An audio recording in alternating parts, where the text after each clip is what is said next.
ગામમાં જુવાનજોત બે દીકરા હોય અને એક દીકરાનું જો ગામની માલિકા મૃત્યુ થાય તો એનું એમ કહેવાય કે ફલાણા ભાઈનો દીકરો મરણ પામ્યો. અને એક દીકરો જે બોર્ડર ઉપર આ રીતે જે શહીદ થયો હોય એ શહીદ કહેવાય. અને આ શહીદ થયા પછી આ વિસ્તારના જે ચાલુ નોકરીમાં સૈનિકો નોકરી કરતા હતા એમના મા બાપોએ પોતાના દીકરાઓને ડિસ્ચાર્જ લઈ અને છૂટા કરાવીને પાછા લાવ્યા.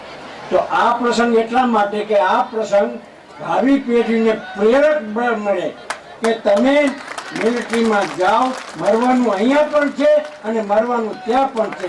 અહીંયા મળશું તો હું મળ્યો છું એમ કહેવા છે અને ત્યાં મળ્યા છો તો તમે શહીદ કહેવાશો.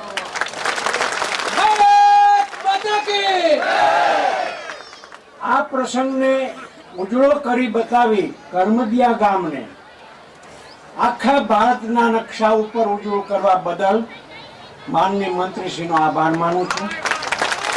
કરમદિયા ગામને વંદન કરું છું અને કરમદિયા ગામની આ જનતાને વંદન કરું છું.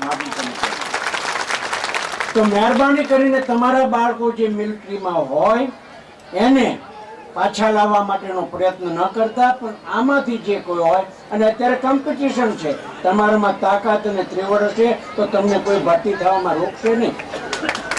પહેલા તો પૈસા દેવા પડતા હતા ને બધું કરવું પડતું હતું, બરોબર ને? અત્યારે આ કાંઈ કરવાની જરૂર નથી. તમારામાં ત્રેવડ હોવી જોઈએ અને ઈચ્છા શક્તિ હોવી જોઈએ.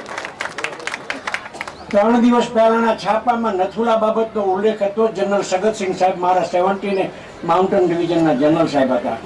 1967ની 6 ઓક્ટોબરે સપ્ટેમ્બરે 3 દિવસ ચાઇનાની સાથે ઝપાઝપી થઈ અને એની આર્ટલરીની ફાયરમાં હું, મારા કર્નલ ધનવા, ગિરધારીલાલ કાશ્મીરનો મને હજી યાદ છે, રેડી ડ્રાઈવર અને સુબેદાર મેજર એલ છેડો, અમે 5 જણા સાથે આર્ટલરીના ફાયરમાં આવી ગયા. બચવાના હતા, બચી ગયા. 1984માં હું રિટાયર્ડ થયો છું, 31 વર્ષથી નિવૃત્ત છું. 75 વર્ષે ત્રનાટન છું અને મોજ કરું છું.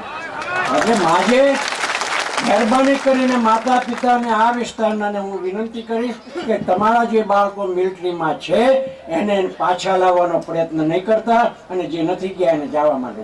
ભારત માતા કી જય.